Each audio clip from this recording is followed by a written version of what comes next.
Bonjour et bienvenue to this week's debrief. Je suis Angus Scott. Yes, there's a decidedly French feel to the show this week as we discuss the future of Kylian Mbappe, the player that is undoubtedly wanted by tout le monde. But tout le monde isn't going to get hold of PSG's priced asset. It seems the Galactico project at the Bernabeu is still alive and well. And the 25-year-old will be heading en Espagne during the summer and swapping Liga for La Liga, patisserie for paella, and fine wine for that cheap beer that only tastes good on a lad's holiday on the Costa. Our premier crew of the transfer world, Fabrizio Romano, will be here shortly with some inside news on Mbappe, Newcastle, Manchester United, and Roy Hodgson's replacement at Palace. Get well soon, Roy. But a big hello to Ben Jacobs, who's here as ever. Ben, hiya. Bonjour. That's about as far as my French will go, but I think JJ will be able to top that. He will put us into the shade. Yes. Also, with that inside track on PSG and tout en France, it's John Le Gossip, aka CBS's Ligue 1 specialist, Jonathan Johnson. JJ, bonjour. Merci beaucoup. Merci. Très gentil. No, very nice to very nice and very kind of you guys to be so accommodating in French for me, and always a pleasure when I have these shows lined up. So very much looking forward to getting into it with you. Good. Well, he is a fascinating topic, Kylian Mbappe. He is clearly the star player. I think every team in the world would have wanted Kylian Mbappe in it if he were to leave PSG. Now we know he is going to leave PSG for sure. And while the contracts aren't signed, Real Madrid is the target for him. Why do you think, JJ, that he's ended up at Real Madrid? What's the attraction for him? And do you feel that has always been the case, that after he's done the PSG project, he's going to Real Madrid because that was his sort of boyhood feeling that's where he wanted to end up? Yeah, absolutely. I think this is very much sort of the next step in what's been a meticulously planned out career. It was just a question of time. It wasn't sort of if Mbappe would ever play for Real. It was always when, and it's no surprise, that it's sort of come now, really, because I think Mbappe and many sort of people around him feel like he's almost maxed out everything that he can possibly achieve with PSG, with the obvious exception of sort of PSG potentially making a more serious fist of Champions League contention.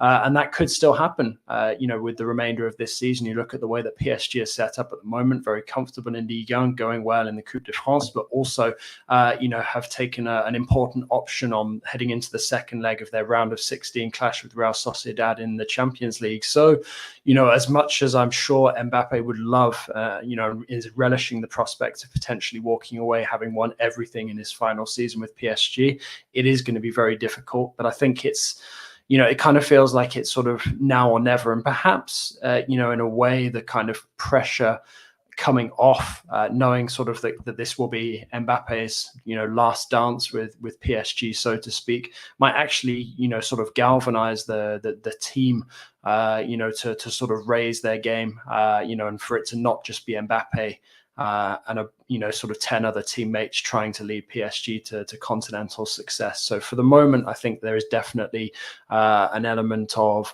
Mbappe having felt like, if he didn't go to Real Madrid now, when would be sort of the next available opportunity or best opportunity?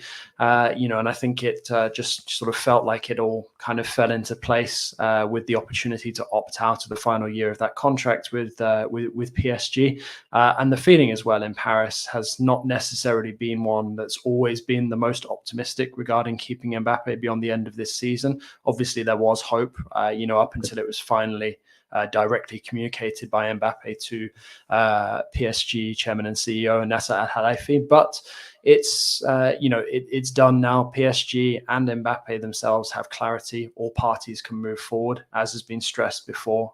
Notably in recent months as well, all parties are protected because of the agreement that was reached between Mbappe and PSG months ago. So now the question is just how do Mbappe and PSG finish their time together? And sort of obviously in what kind of capacity does Mbappe arrive at Real Madrid? Because we've discussed it before as well, his desire to play not only in the Euros, but also at the Olympics this summer. So there's still a long way to go in determining sort of, how Mbappe sort of, finally arrives at Real. But if the latest rumors are to be believed, pen has been put to paper. So we're very close now, obviously, to some sort of official announcement at some point in the future, where it just confirms what we've known for some time, really. Yeah, Fabrizio's got something to say on this in just a moment, no doubt. All organised by his mum. I wish my mum had sorted out my career in quite the way that she's sorted Kylian Mbappe's out. That would be extraordinary. Look, Ben, what are the terms of this? You've been monitoring this all the way along, and it got very confusing. And you mentioned there, JJ, look, that everyone has been protected. How's everyone been protected? How can that happen? And what's Mbappe had to give or say so that PSG themselves are protected?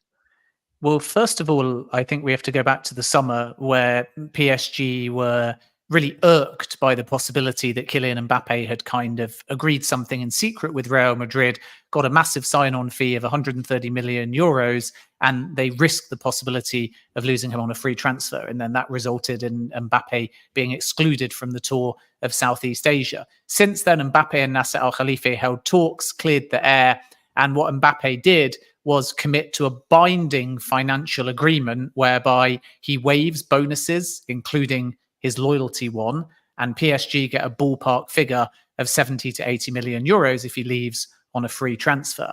And that means they're now covered under every eventuality. But the exit terms still need to be agreed. So phase one, Mbappe has to 100% determine he's going to Real Madrid.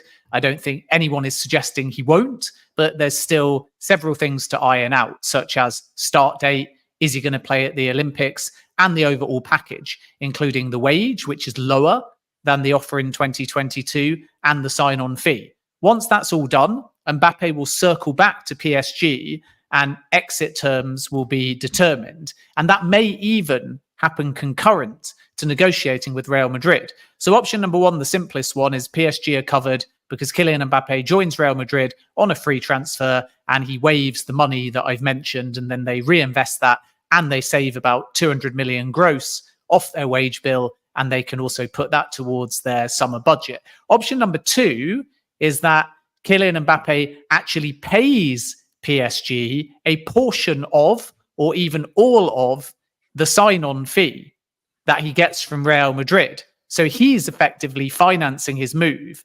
And that sounds very altruistic, but maybe for Mbappe, the numbers add up.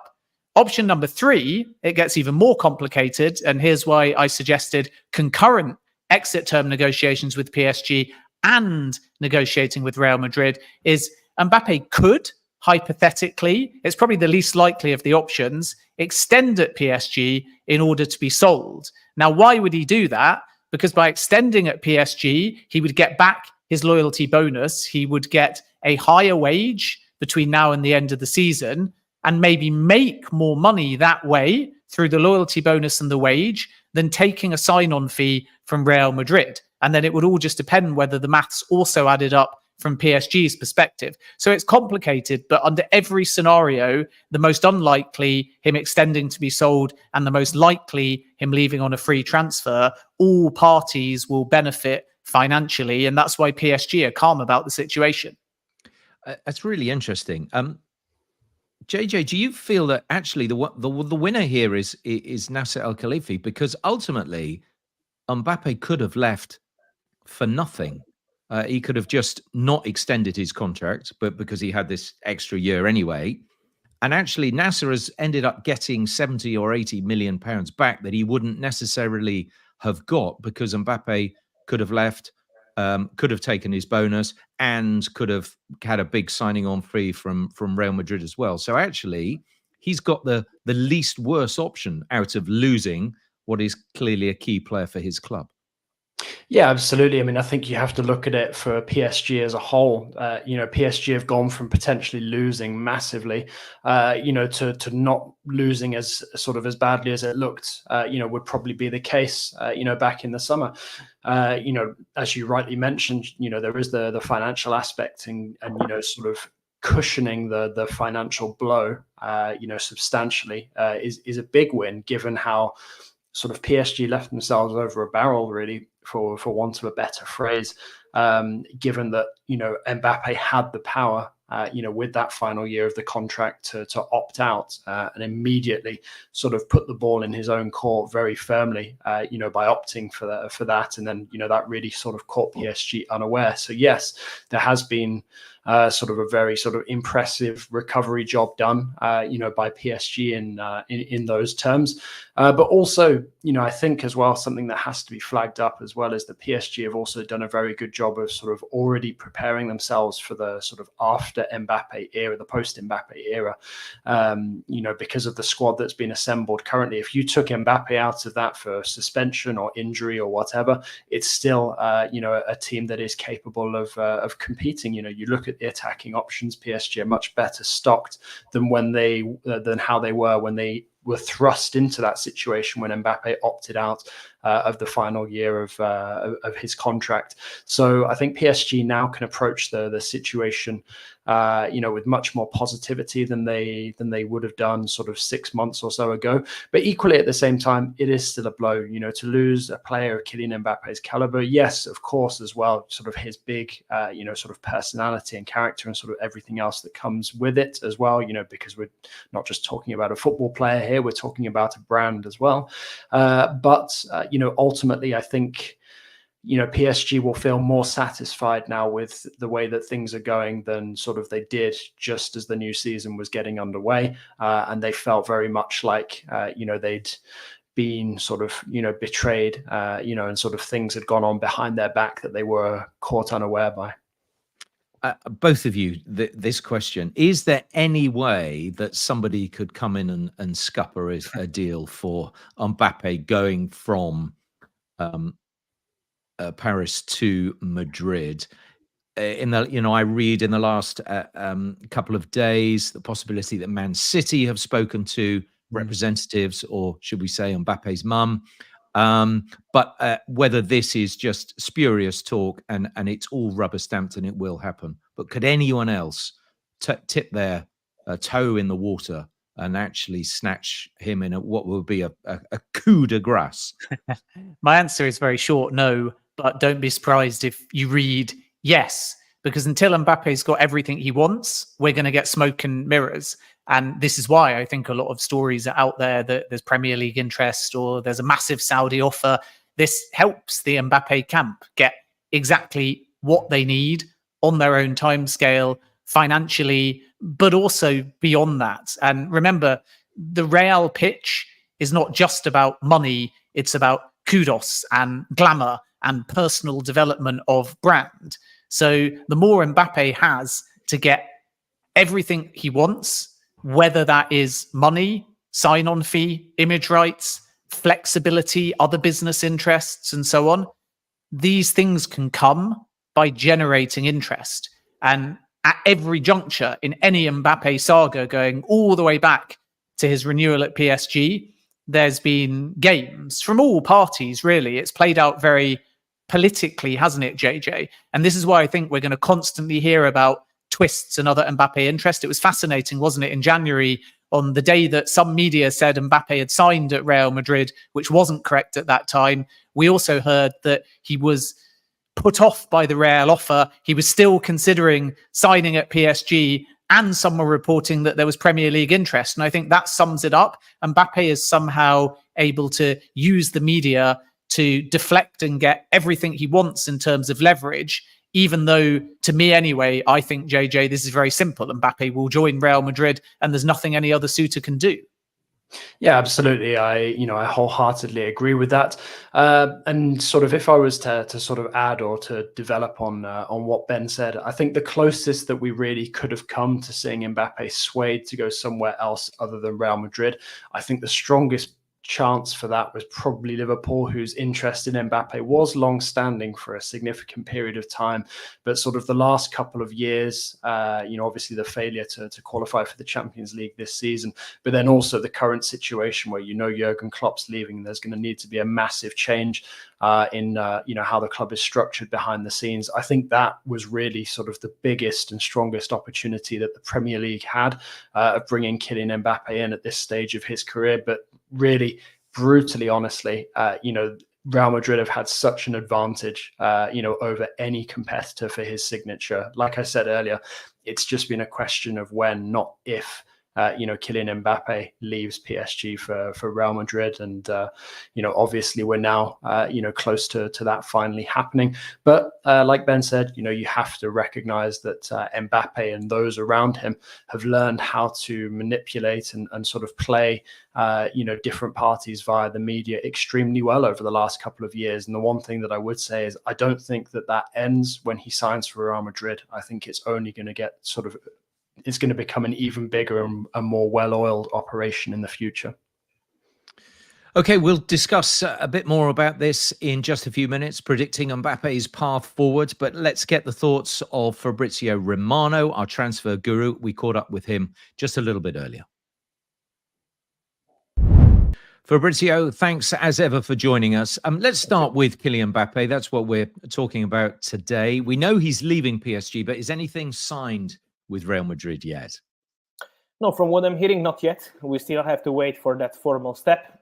I really think this time is the end of the saga, and so it's really a formal step that will happen soon. So this is the feeling of all the people involved in this story and in the industry, but is not formally signed yet. Also because Paris Saint-Germain will receive a formal communication from Kylian Mbappe as soon as he signs the documents. And at the moment, PSG have not received this communication. And in that moment, Paris Saint-Germain will announce that Kylian Mbappe leaves the club as a free agent. We know he already communicated to Nasser Al-Khelaifi he's going to leave the club at the end of the season, but all the formal steps will follow as soon as he signs the contract. So we have to wait for that step. But I can confirm that Kylian Mbappe, his mother, his lawyers, already have the contract proposal into his hands from Real Madrid. They are working on that, so it really looks like a matter of time. So when did he decide that he wanted to leave PSG, and what are the reasons why he's going? I would say around November, December, the decision was made. The feeling of people close to Mbappe is that already last summer, something was broken between Mbappe and Paris Saint-Germain. We remember that in July, the situation was really complicated. The player was not traveling for pre-season, so it was already a very tense situation. Then Nasser Al-Khelaifi and Mbappe were able to fix the situation to continue together for this season.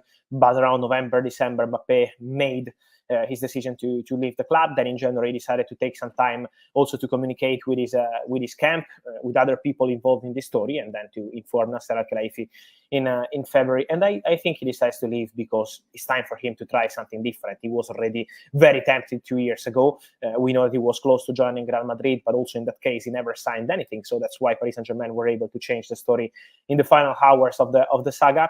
But now he felt that it's time to try something different, new league, new city, new project, new club. This is why Kylian Mbappe really wants to feel something different after spending a long time at Paris Saint-Germain. And who might PSG be looking at now as a replacement? Because clearly the Galactico era seems to be over. So what sort of target have PSG got? I think it's going to be a different kind of plan. So not only replacing Kylian Mbappe, but going to sign, I think, from what I'm hearing, at least 3 important players for present and future of Paris Saint-Germain. So I expect them to sign a replacement for Kylian Mbappe. Let's see if it's going to be a winger or if they want to go for a center forward, but for sure they want to sign an important offensive player. And I think the names we are hearing, like Victor Osimhen, Rafa Leao, these are all players appreciated by Paris Saint-Germain.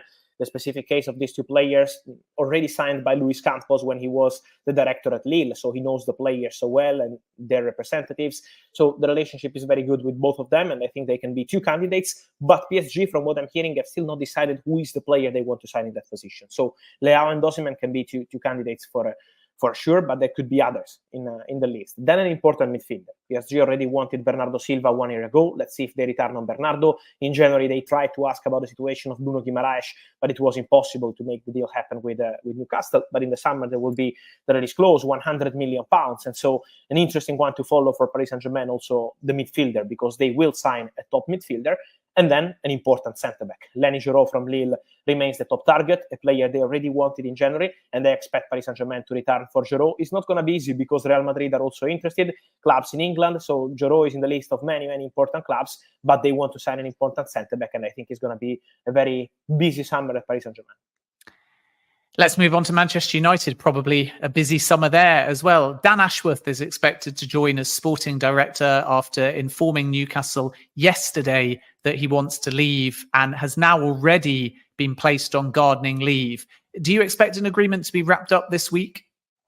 I think it's a possibility. It's not going to be easy because, as we know, Newcastle are going to be tough in this negotiation with Manchester United, and I think it's something that can be respected. If you want to sign an important director like Dan Ashworth, is something that makes part of the game to negotiate. The negotiation will start this week between Man United and Newcastle.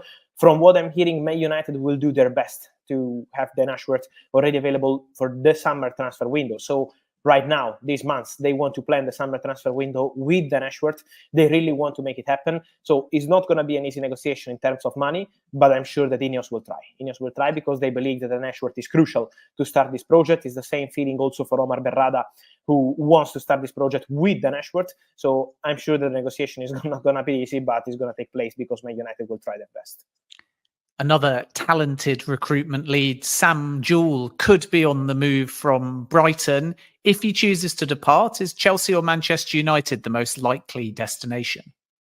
Yeah, at the moment, from what I'm hearing, this is not something decided yet. Also because Brighton are still having a conversation with him to convince him to stay at the club. We know Brighton style. They are not desperate to keep people at the club. They're always very good at replacing them when they decide to leave. But also in this case, they want to have a conversation to understand what's the situation for Sam and then to proceed with final decision. So at the moment, it's still open with Chelsea, with Man United. It's true that there is interest. For Man United, we also have to add the name of Jason Wilcox, who is doing a very good job at Southampton, former Manchester City Academy. He did an excellent job also there. So Man United are considering different options. So let's see what Sam decides to do, but for sure he will have a conversation with Brighton in the next days to understand the next steps. Let's get back into Europe, and Bayern have lost to Leverkusen, Lazio and Bochum recently. Is Thomas Tuchel's job safe? At the moment, yes. I would say short term, yes, for this week, because at the moment Bayern are still having internal discussions. This is the reality. But the reaction yesterday after the game into the board was, okay, we want to continue with Thomas Tuchel. This was both public and private. The CEO, Dresen, mentioned that after the game, but also in the private conversations, Bayern were really convinced to continue with Thomas Tuchel. But they are not happy with the situation. This is why the internal discussion continue involving Thomas Tuchel and members of the coaching staff to try to understand how to fix the situation. I think short-term the situation is still safe, but long-term I don't think so. I think that Bayern will keep having conversations in the next days and weeks to understand how to fix the situation with Thomas Tuchel, and then potentially at the end of the season exploring other options for new head coach, because Bayern are not happy at all with the situation and Tuchel knows that.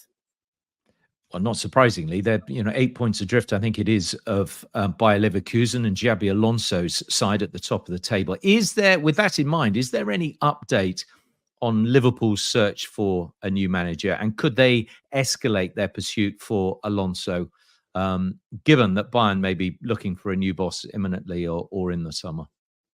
Yeah, I think that Liverpool remain very interested in Xabi Alonso. They keep having contacts. They also want to be respectful because, it's a really important season for Bayer Leverkusen in Europe and obviously in Bundesliga. So they don't want to disturb or create any problem to Bayer Leverkusen, but it's 100% confirmed that Liverpool want to go for Xabi Alonso. He's not the only name they have on the short list, but they already know everything about the contract situation of Xabi Alonso. There is not a proper clause into the contract of Xabi Alonso at Bayer Leverkusen, but there is kind of gentleman agreement with the club. Liverpool are well informed on the situation, but they know it's really important moment for Bayer Leverkusen. So this is why I'm not sure the timing is going to be that imminent for Liverpool to proceed with these talks with Bayer Leverkusen for Xabi Alonso. But I'm sure that he remains top of the list at Liverpool. Not the only one, but for sure a strong candidate for Liverpool job. Let's turn our attention to Arsenal now and two likely contract extensions, Takahiro Tomiyasu and Ben White. How close are each to extending? For Tomiyasu, from what I'm hearing, is done. So Tomiyasu is 100% extending his contract at Arsenal. It's just a matter of time to find the best moment to sign officially all the documents and then to communicate that Tomiyasu extended the contract, but everything is done. So 100% extending, and it's an important one for Arsenal because in the January transfer window there was interest from Italian clubs. He did excellent in Italy when he was at Bologna and Arsenal signed him. So some important Italian club wanted to bring him back to Serie A, but for Arsenal it was a strong no. Mikel Arteta is very happy with him and same for the club. So this is why they extended his contract. And for Ben White, the negotiation is very advanced. It's not done yet, but it's progressing very well already since October, November. It's a positive exchange because the player is happy at Arsenal. So I think it's going to be a matter of some weeks, maybe months, and then everything will be completed with both Ben White and Tomiyasu is already done. And a final word, Fabrizio, on Crystal Palace. It's a difficult and sensitive situation with our friend Roy Hodgson, sadly ill, and we wish Roy a speedy recovery. But is your understanding still that Oliver Glasner has signed, and when might he start at Selhurst Park? Yes, also the contracts were counter-signed yesterday night from what I'm hearing, so just waiting for the formal communication. Let's wait for that step. Obviously, I understand the situation is not easy for Crystal Palace, as you mentioned, because of the Roy Hodgson situation. So, as you mentioned, we wish him all the best, and I think there will be some formal communication from Crystal Palace today about that, also to inform the fans on the manager situation. And then Oliver Glasner is in England. He was at the Tottenham game already preparing for the next games as Crystal Palace coach. So just waiting for that step, and then everything will be official. Fabrizio, as ever, it's great to talk to you. We'll catch up with you again next week. Fabrizio Romano joining us a little bit earlier, giving us all the news from across Europe. One thing he touched on then, the Dan Ashworth part to play that he has in now presumably going over to Manchester United and joining the Ineos gang and Sir Jim Radcliffe over there. Or he has 2 years, I read, gardening leave, which is a hell of a gardening. He'll have a brilliant garden by that time if he completes all that. But just looking at the template there, the what is beginning to take shape at Manchester United and at Old Trafford under Ineos, and where that leaves Nice, JJ, and how the two clubs owned by Ineos might function, that you feel. Yeah, it's going to be a fascinating next couple of months on the southern coast of France, because you've not just got this situation playing out with Nice, you've also got the potential sales situations with Marseille and Monaco as well, which have gone up a notch in terms of seriousness in the last 24 hours, with Marseille having to part ways with Gennaro Gattuso, the coach. But bringing it back to Nice and the Ineos link, I think the thing that still surprises me most about the whole situation at Old Trafford, but also Allianz Riviera, is the involvement of Jean-Claude Blanc with Manchester United. My feeling had always been that sort of once Ratcliffe and Ineos got their foot through the door at Old Trafford, that there would essentially be some sort of clear divide put up between Manchester United and Nice, given the way that Nice are performing this season, so that there's no sort of immediate question marks over the group's ability to essentially sort of, direct what's going on at both clubs, given that Nice look extremely likely at this moment in time to be playing in Europe. We've seen this situation play out a number of times. Specific to French-owned clubs, you have Toulouse, who are competing in Europe this season, and they were owned by Redbird Capital as well at one point, obviously owners of Milan in Italy. And that situation got very murky, and there had to be clear outlines as to who was on which board, who had no affiliation with other people. And I think that at some point there is going to have to be a clarification regarding exactly who's involved and in which capacity at Manchester United, that also might have some say over what's going on at Nice. Like I mentioned, Nice for the first time in a number of years under Ineos ownership are operating very well, look likely to qualify not just for Europe, but potentially even make it into the Champions League. So it would be a shame in that respect, for them to perhaps have to suffer for what has been, an opportunity that Ratcliffe has decided to seize upon. But equally, at the same time, there are these rules, these strict rules that are getting even stricter year on year, that have to be abided by. And United, like anybody else, will have to provide, clear and detailed responses regarding the involvement of some of these people. And, bringing on somebody, of Ashworth's caliber, it does suggest that, Manchester United might potentially see themselves as capable of sort of running, or this operation running, two very high quality football clubs in the future. Ben, from your point of view, do you expect the Ashworth scenario to be sorted out pretty quickly at Newcastle? Eddie Howe saying he wanted it done and dealt with to clearly not affect what's going on the pitch. It is something rumbling on in the background that could go on for a while, and he would like it to be sorted out pretty quickly. Yeah, I mean, Dan Ashworth's been placed on gardening leave. You don't do that and then let it linger. The gardening leave may linger as far as Ashworth and Manchester United are concerned, but Newcastle won't want him as a club employee, and still effectively not having any final agreement with Manchester United. It's not in their interest. So this is about club-to-club negotiation. I expect it to move very quickly. There's a likelihood of a compromise, I think, whereby Manchester United are prepared to wait, but not necessarily 20 plus months. And remember, the timing isn't ideal, because even if it was 12 months, due to the fact that that's 12 months from late February, it takes you into February 2024, which means that 2 windows are missed. And I think Manchester United's priority, from what I'm told, is don't miss 2 windows. So summer is ideal. And to do that, they may have to pay in excess of £20 million, which is astonishing, and up there with fees that Newcastle were looking for Miguel Almiron or Callum Wilson or Kieran Trippier.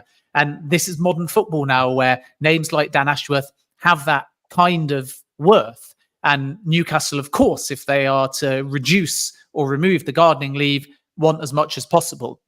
Middle ground is probably you miss the summer, but you start on September the 1st and then can build towards January. And if Jason Wilcox, for example, comes in, Ineos may be prepared to wait. And then there is a contractual release, but that comes with the full gardening leave. And as a result, it's such a long time that I would expect Ineos to pay a little bit more and try and reduce that. So yes, we hear Newcastle are going to be bullish, and that's true. But I also think Manchester United are prepared to wait a little bit if they have to. And that's why I think the reality of Ashworth's very likely move to Manchester United will be somewhere between being able to start in summer and having to wait for that 20 plus months. And logically, September the 1st might be a halfway house that is within Manchester United's budget and gets them their man a little bit sooner than the contractual gardening leave.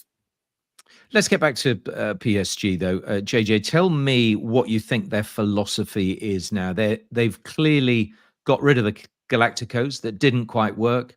Messi's gone, Neymar's gone. Now Mbappe's about to go. Where does that leave them? I mean, the rebuild has started already, but what is their philosophy now?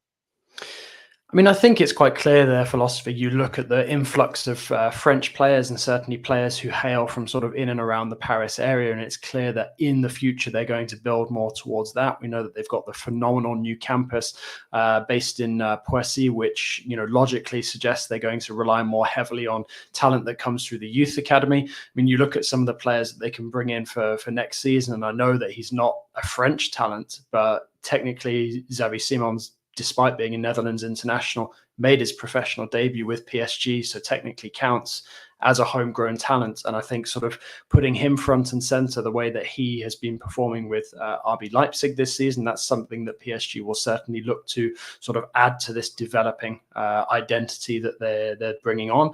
And I think they'll look to have some stability as well. It seems like every year for the last couple of years, there's been speculation about, the future of the manager.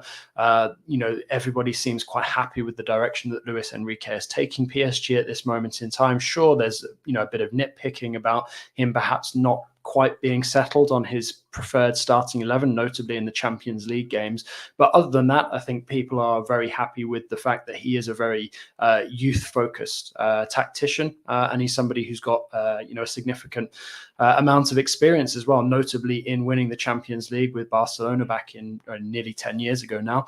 So I think PSG will feel like it's more a question of making slight tweaks and perhaps taking opportunities where they present themselves than necessarily going all the way out there and blowing the budget on a massive name. I do think there's a lot of truth to the speculation regarding Lenny Yoro, Chevalier as well at Lille, two fantastic young French talents who PSG are paying great attention to at this moment in time. So it wouldn't surprise me if they actually swoop for two, if not not just necessarily one of those two top Lille talents. But like I said, there can be other opportunities that are not necessarily on the radar right now that PSG react to. But in terms of what I think PSG will continue to build towards in future, it's very much, built on the building blocks that have already been put in place by Luis Campos.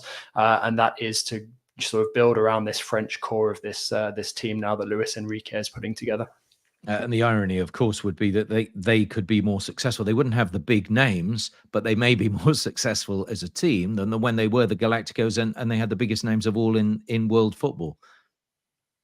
Yeah, absolutely. And I think that really is the hope, because, sort of taking it back to what we discussed earlier in the situation regarding Mbappe and sort of the loyalty bonus, it's kind of similar to the situation that we saw, Neymar in when he was leaving Barca for PSG and eventually got taken to court. I think that's why Mbappe and PSG worked so hard sort of behind the scenes to come to that agreement that protects all the parties.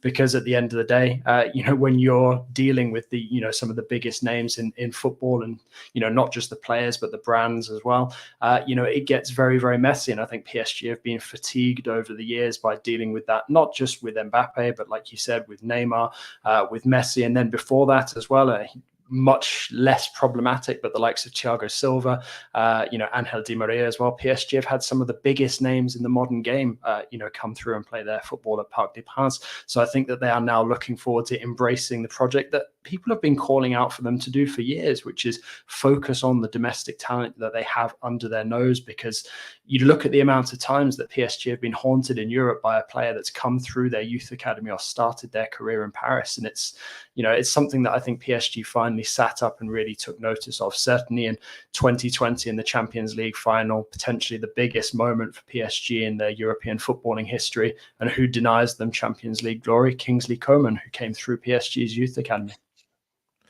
Yeah, it's an irony that was not lost in Paris at the time. But Ben, these big names leaving Ligue 1, how will the league as a whole, do you feel, take it? Bearing in mind those big names are not there, and the pressure as ever from other leagues to dominate the headlines. Yeah, I think naturally, maybe particularly for broadcasters outside of France, the appeal of Mbappe, as superficial as it may sound, was massive, in the same way that there's added interest in Saudi Arabia because of new stars, and there's increased global interest in MLS because of Lionel Messi. So sometimes you get a situation where a star or series of stars become the selling point. And interestingly, as we speak, the rights packages for the next cycle in Ligue 1 are being negotiated. So Mbappe's future being clearly away from France, you could argue has an impact. But I think broadcasters would probably give a slightly different logic and maintain that, number one, they're planning for all eventualities. And number two, you're not buying a season and you're not investing only for the now. You're taking yourself through to a long enough period that it was always likely that Mbappe, whether he extended or not at PSG, wouldn't be part of Ligue 1 at the end of the cycle. And then if you renew, you're adding, in likelihood, another 4 years. And at that stage, you've got a player that is ultimately in his 30s. So broadcasters are not one season centric, and they won't be surprised, in my view, by the departure of Kylian Mbappe. And therefore, I don't really think that it will affect the negotiations significantly. Maybe if you're smart and we're being very cynical, you sort of ask for some kind of Mbappe exit discount. But I would have thought that all offers have factored that in. So it's very easy to create a headline and say Mbappe leaving damages all of Ligue 1. I'm not so sure. I think what, in inverted commas, damages Ligue 1 in terms of getting that big money is exactly the same as the Bundesliga and La Liga. You need a competitive league where all teams are strong and stars are evenly distributed. And if possible, localized stories exist. And that might be because you bring an American to Ligue 1 and then you go and sell it in America. Or it might be because, as you're a French league, you start English language output. And I think a lot of the top 5 leagues in Europe are trying to do this in order to play into the World Cup in 2026, all the way through to ultimately a World Cup in Saudi Arabia in 2034. So if you're Ligue 1 and French is your primary language, you have to think about English, you have to think about Spanish in Central and South America, you have to think about Arabic potentially, and all of these things need to be more unified. So JJ, you may have different thoughts, but my feeling is Ligue 1 doesn't hinge upon either Messi or Neymar or Mbappe. They help because they're a window in, but the long-term sustainability to get the global audience with these rights holders, particularly those outside of France, is by having a stable league, a competitive product, and way, in the case of Ligue 1, less politics. And if the politics can be removed and all teams can grow, and to do that, you have to have a willingness for people to maybe work a bit more centralized or in a unified way. And should that happen, the league can grow and the league can thrive, regardless of whether or not they have Kylian Mbappe. Yeah, absolutely. I mean, I think as well, we have to look at this potentially as an opportunity for Ligue 1. Now, I know people will probably hear that and think, oh, he's crazy. How can you talk about the future of Ligue 1 without Kylian Mbappe? But the danger as well is building your future, conditioning it around Kylian Mbappe so that the day that he's no longer there, whether that's because of, age or because of, through injury or whatever, if you rely on one single player, not just for a club, but for the entire league itself, that is a big risk. And I think now is the opportunity for Ligue 1 to prove that it is sort of more than just PSG. It's more than just Mbappe. It is, a very attractive league that produces some of the top talents. It's not branded, the league of talents for nothing. And you do have some very exciting prospects coming through at the moment. I mean, even just looking amongst Mbappe's teammates at PSG at this moment in time, Warren Zaire-Emery, Bradley Barker has, started to find his feet as well. There's plenty of reasons to be excited about it. And going back to the situation I mentioned earlier about the southern coast of France, you've got a couple of really big potential properties on the market this summer. Depending on who potentially comes in there, those clubs can be turned into competitors for PSG. And then suddenly we're talking about more than just Ligue 1 being, dominated by the club from the capital, but potentially having, a handful of clubs that can duke it out season after season. And the one thing that we have learned, if nothing else, from French football over the last couple of decades is that there will always be a new star. Okay, perhaps they might not shine as brightly as Kylian Mbappe at his very peak, but Ligue 1 and perhaps even PSG themselves, are likely to sort of possess the next sort of stars, that other top European clubs are going to covet at some point in the very near future, if not already. Like I said, Zaire-Emery, one of the hottest properties across Europe at this moment in time. So I think there's a lot of reasons to feel optimistic. But of course, going back to what Ben said, there has to be a clear, defined strategy behind that. And, I think the LFP,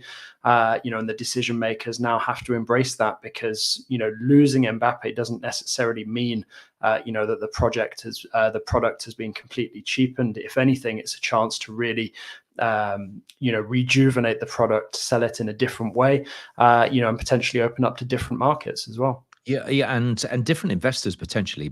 Ben, look, you've monitored a lot of the US market coming into the UK and elsewhere, and whether the French clubs that are available for purchase at the moment, that becomes an interesting prospect, or even a viable prospect for them. And then if the Americans are coming into the league, who else might come into the league on sort of the player front that would spice up what is already there? Yeah, I think what we have is a willingness of investors to see the opportunity, but also the challenge of Ligue 1. So Arctos have come into PSG, and that is minority investment, but they will drive the either development of the Parc des Princes if PSG can buy it, or a new stadium. Then we know that Marseille and Monaco are both up for sale in different capacities. Marseille, some will tell you 100%. Others will say Frank McCourt doesn't want to sell, but increasingly we feel like there might be new ownership there. And there's been links for a couple of years with various Saudi Arabian investors. And then Monaco is kind of formally up for grabs minus the Royal shares. And that's Rain Group, the same group that ran the Manchester United sale process. And I think that unlike a Premier League club, the challenge in France is that you're not necessarily, or in most cases anyway, buying a team that owns their stadium or with the same infrastructure, such as training facilities. And this is why PSG have slowly but surely tried to rectify that, and why they're pushing to either buy the Parc des Princes or find a completely new stadium. So that's the challenge with foreign investment. It's not overnight going to give you some war chest and change your infrastructure, because foundationally, a lot of the French clubs are miles behind the Premier League ones in terms of what they own and how they've developed. And this is also why the league needs to play catch up in many ways if it's going to compete with some of the other big clubs, and in particular the Premier League. Names will help, but you could argue they kind of paper over the cracks as well. And what we know, as Fabrizio mentioned, is that PSG are going to put their savings on Mbappe and either a loyalty bonus that he forgoes or anything he gives them towards the summer. And they'll have a striker, a central midfielder, and a centre-back all coming in. We know that Victor Osimhen is a target, but my sources still indicate that Premier League is the most likely destination. If we're looking at younger names that are a bit less developed than Osimhen, Benjamin Sesko could be one to watch because he's been admired by PSG for quite some time. And Rafa Leao, who's got this huge 170 million euros release clause, is there as well and on PSG's list. And then Marcus Rashford is a very interesting name because PSG tried for him in 2022 and they held talks again in summer 2023 prior to Rashford extending at Old Trafford. And at the moment, Manchester United fans might be divided. They may feel that Rashford leaving is something that actually, and surprisingly, if you'd have asked them a year ago, they might embrace. But I think it will be the opposite, and Rashford will be committed to this new Ineos-led project at Manchester United. But if the player camp was to indicate and almost reach out to PSG and say he's available and he wants the move, then PSG will consider. But they won't kind of waste their time driving that move, because when they last held conversations with the Rashford camp, they felt like they were being used as part of a game to gain leverage with Manchester United prior to Rashford extending at Old Trafford. Midfield-wise, Fabrizio kind of covered it. Bernardo Silva, Bruno Guimaraes. And then I think there's a range of defenders that PSG could go for, but centre-backs in particular.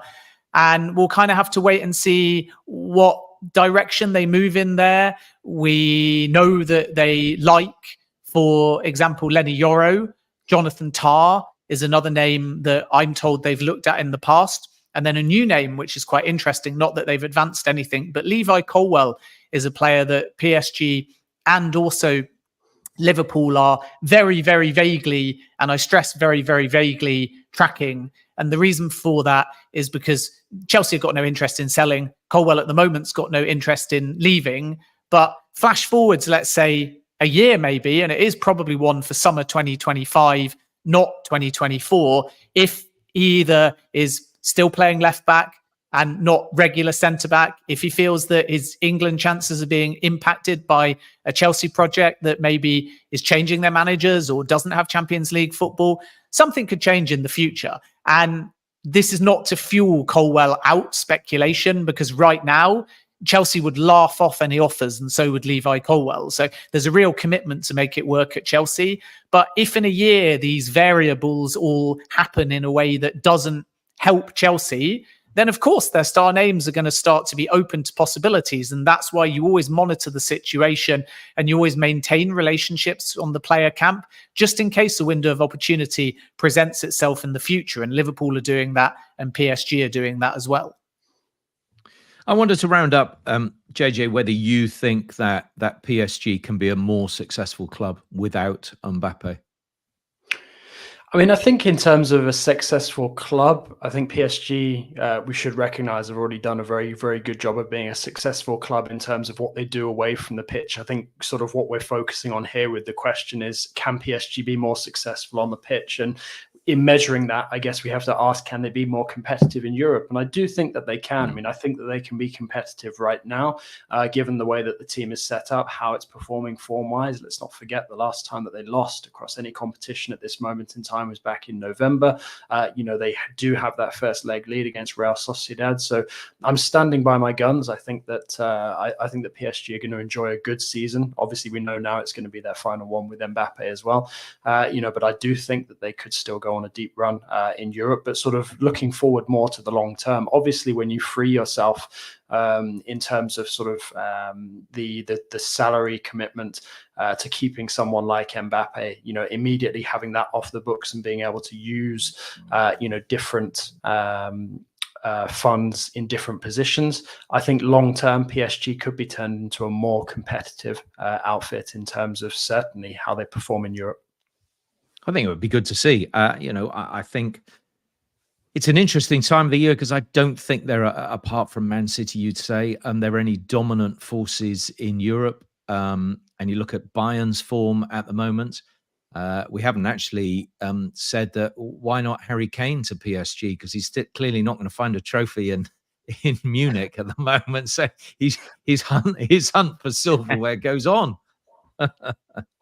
I think Kane honestly will stick it out for now, but he'll return to the Premier League. If not, I wouldn't discount Chelsea breaking their model age-wise and still coming in for him. PSG always put off Kane. We have no real indication as to why compared to Bayern, but yeah, he could end up ironically moving to Bayern to win silverware. Spurs might get silverware somehow, and Harry Kane won't. No, but that's fantasy football. It probably is fantasy football, yeah. Coming back though to Mbappe, just my final thoughts are that PSG have such dominance in the local market that they don't need Mbappe for anything other than the Champions League.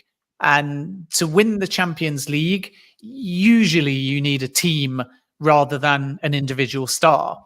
And this, for me, has always been PSG's problem, that they've gone through Champions Leagues where the stars have shone, and then at some point in ultimately what is a knockout tournament after the group stages, they've underperformed or they've thrown something away, and then they build again without necessarily having depth or balance. It's always star first, balance second. And I think Manchester City won the last Champions League, yes, with stars, but because of balance. And I think Bayern, when they've had success in European football, exactly the same. I think the great Manchester United teams like the one under Sir Alex Ferguson that came back and beat Bayern late, again, they had balance. You might talk about a star, but if you name your favorite players and moments from that campaign, you probably have 7, 8, 9 different players that you mention at different points. Whereas it always feels like Mbappe or Neymar or Messi had to perform for PSG to actually succeed. And if they had an off day or if somebody else just performed really well, they were out, which is a risk. I think if you had a Super League with PSG across 30 games, a team with Mbappe in it leading might actually get you over the line. But in a knockout competition, it's a lot harder, in my opinion. So I think PSG are, of course, taking a risk by revamping and being very youth-led without Mbappe. It may take time. But if they can get balance and if they can get a core of committed players that work together collectively better than in years gone by, then without Mbappe, they might still stand a better chance of winning the Champions League. You might be right, Ben. We will see how they fare with Mbappe for the rest of the season, 3 or more months or so as a big farewell, and then how they fare afterwards when, as we presume, he will be at Real Madrid with Carlo Ancelotti, which would be nice for him. Thank you, both of you. Merci beaucoup. It's been a pleasure, thoroughly enjoyable. Jonathan Johnson and Ben Jacobs, great to have you with us. And thank you for listening to the debrief this week. We are, of course, back next week with our transfer guru Fabrizio Romano, and we will look forward to talking to you then. Bye-bye.